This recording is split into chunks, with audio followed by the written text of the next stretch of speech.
Donc, ce soir, bien sûr, de la visite de Barack Obama, le président américain attendu demain dans la capitale sénégalaise. Vous suivez également, après ce journal, un débat sur cette visite de 48 heures du président américain à Dakar. À l'animation, Mamoudou Ibra Kane qui reçoit Ousmane Sen, directeur du WARC, Moubarak Lo, directeur de cabinet adjoint du président de la République, et également au téléphone, le consultant Abdoulo. Tout de suite, cet entretien éclair avec Alpha Walid Diallo. Bonsoir. Bonsoir, monsieur. Alors, Barack Obama est le troisième président américain à fouler le sol sénégalais en 15 ans. Qu'est-ce qu'on peut retenir justement de l'histoire de la diplomatie entre les deux pays? Bon, l'histoire de la diplomatie entre les deux pays, elle est récente. C'est à partir de Bill Clinton qu'on a commencé à sentir un intérêt croissant pour le Sénégal et l'Afrique de l'Ouest. Maintenant, oui, faire le parallélisme entre la visite de Bill Clinton et d'Obama, c'est particulier parce qu'il y a une personne qui a eu la chance peut-être de faire partie des deux voyages. Je ne sais pas si elle sera du voyage de demain, c'est Susan Rice.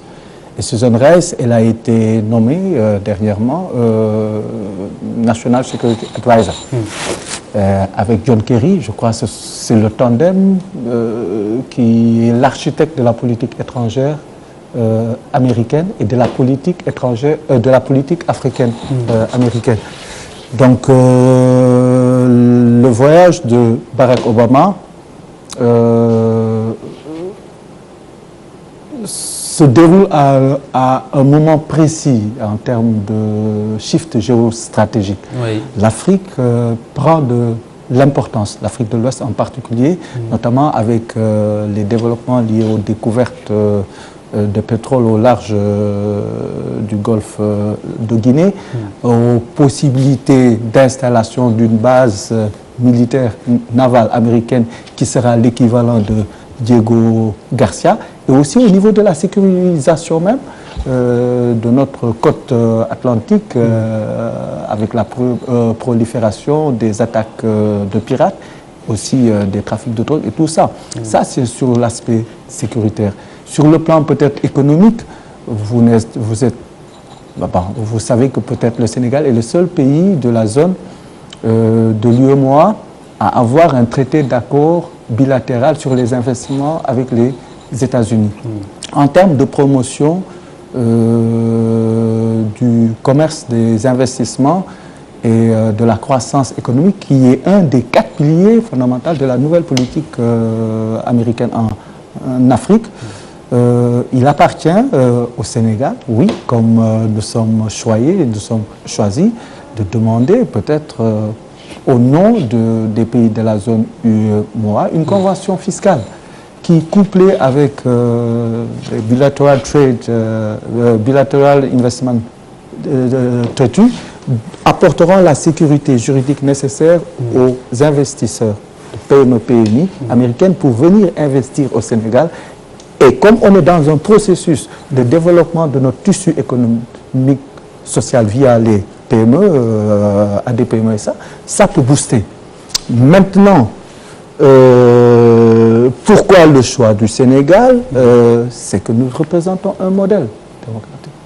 Ça, oui, force est d'affirmer que nous avons réussi depuis l'indépendance tous les tests démocratiques de maturité. Oui.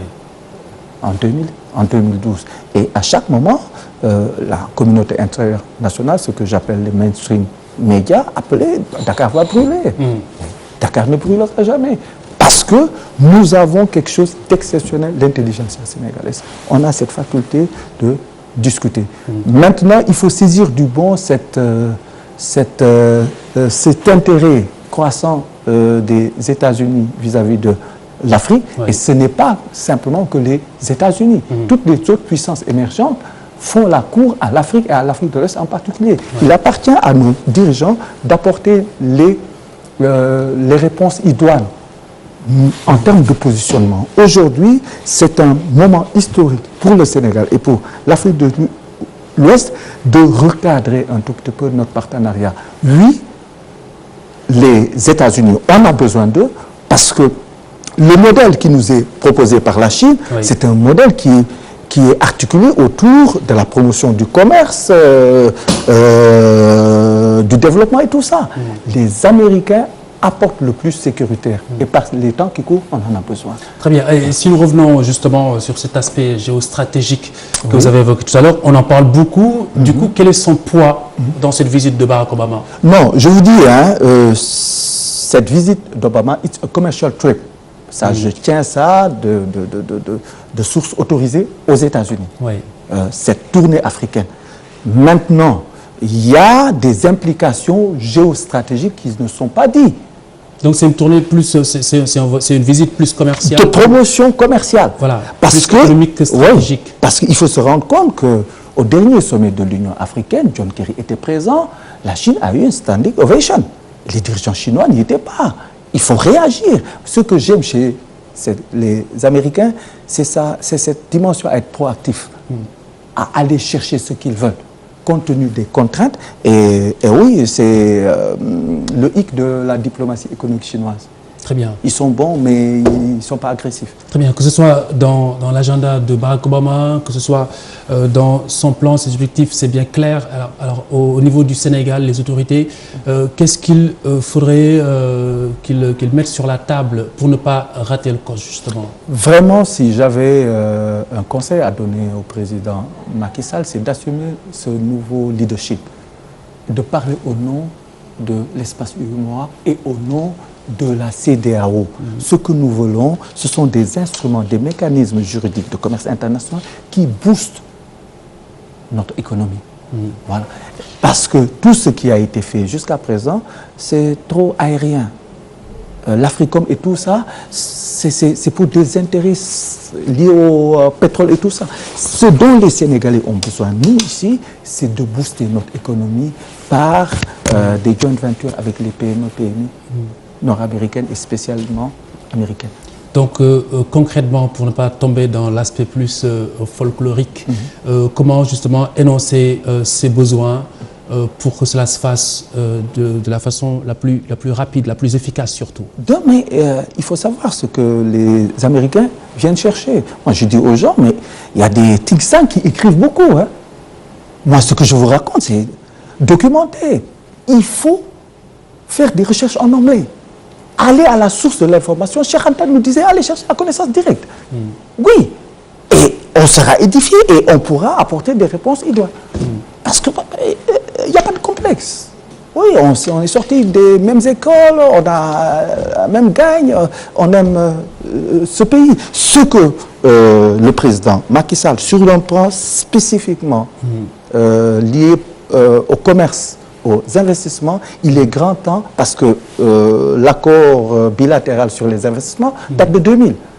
Mais regarde actuellement le niveau des échanges. Vous me direz qu'il y a un problème de taille, d'envergure. Oui, mais Pascal Lamy disait quand on l'élisait président de l'OMC, le problème de l'Afrique, c'est qu'il n'y a pas de marché. Il faut créer les conditions du marché. Et ça, c'est du domaine du possible. Et cette visite est une opportunité pour demander au président Obama, pour la zone UEMOA et pour la CEDEAO, ces mécanismes de commerce international qui pourront booster notre développement et un tout petit peu titiller la Chine. Très bien. Alors, Monsieur Alpha Wali Diallo, nous sommes au terme de cet entretien. Toute dernière question avant de terminer. Quand une personnalité de cette envergure se déplace, on l'attend très souvent sur la teneur de son speech. En ce qui vous concerne, compte tenu du contexte global, sur quel axe notamment vous attendez le président Obama? Non, sur le renforcement de nos institutions démocratiques et le rôle de la presse indépendante, le rôle de la société civile et notre ancrage dans des normes démocratiques solides. Il a dit à Accra, vous ne pouvez pas développer un pays sans institutions démocratiques solides. Comme la sécurité va de pair aussi avec le développement. Très bien. Les deux axes seront ça. Alpha Wali Diallo, je vous remercie. Vous êtes spécialiste des questions américaines, le prétexte de cet entretien. l'arrivée demain à Dakar de Barack Obama, le premier président noir des États-Unis d'Amérique. Vous retrouvez Mamoudou Ibra Kane dans un instant avec son panel. Il sera question également de Barack Obama et de cette visite à Dakar. Abdoulo, consultant, sera au téléphone sur le plateau avec Mamoudou Ibra Kane, Ousmane Sen, directeur du WARC, également le directeur de cabinet adjoint du président de la République, l'économiste Moubarak Lo. Bonne soirée sur TFM.